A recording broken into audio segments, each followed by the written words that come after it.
Hello friends welcome to my channel. तो आज आपण मन कि फार्मासिस्ट जो पिला माने अछन तांको मन कि गुरुत्वपूर्ण अपडेट रोची ता विषय आज मैं डिटेल से जानिबा। तो वीडियो को शेष पर्यंत देखु तो हम चैनल रे प्रथम थर पाइते चैनल को सब्सक्राइब करंतु आ एई भली कंटेंट पे बेल आइकन को क्लिक करंतु जद समस्त वीडियो नोटिफिकेशन आपण पार पहुंच परिबो। देखो एटी आपनकर ओडिशा हाई कोर्ट गुरुत्वपूर्ण राय को राय विषय में जानिबा। एटा नियमित हेबे मोबाइल हेल्थ यूनिट फार्मासिस्ट जोटा आपनकर अपडेट आइची न्यूज़ पेपर रे। देखंतु एटा कोन आछि कटक 34 राज्य में मोबाइल हेल्थ यूनिट रे काम कर समस्त फार्मासिस्ट रेगुलर नियमित कर्मचारी भाव मान्यता देवाक हाइकोर्ट निर्देश देइछन्ति। एही फार्मासिस्ट मान चाकरी 6 वर्ष पूर्ण करथिबा बेले सेमानक क्षेत्र में नूतन संशोधन रेगुलर आईन लागू होई परिबो नाही बोली हाइकोर्ट तांको आदेश रे स्पष्ट करछन्ति।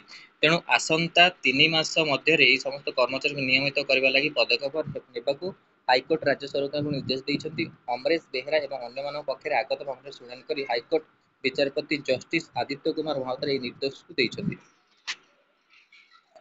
मामलार जनापड़ी 2011 मसीह मयूरभंज जिला प्रशासन पक्ष जातीय स्वास्थ्य मिशन योजना मोबाइल हेल्थ यूनिट फार्मासी नियुक्ति पक्षर विज्ञप्ति प्रकाश पाइथिला परे योग्य प्रार्थी मानक नियुक्ति दिया जाइथिला। आज पर्यंत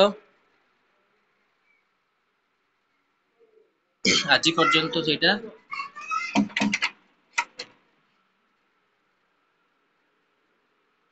आज पर्यंत ये कर्मचारी मैंने से फार्मासिस्ट पद रही आसुछन्ति।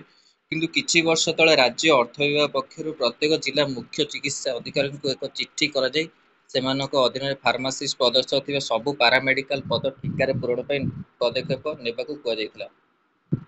नियमित पद गुडे बंद करी दिया जाय सेही स्थान रे एही ठिका पद सृष्टि करा जायतिला। अन्य पक्षरे पूर्व नियुक्ति फार्मासिस्ट मानक नियमित करा लागि फार्मासिस्ट संघ पक्षर दाबी करा जायतिला। राज्य सरकार प्रथमे एमानकू नियमित पदक्षेप निया पुणी निष्पत्ति बदल द्वारा आवेदनकारी नियमित होकर वंचित होते।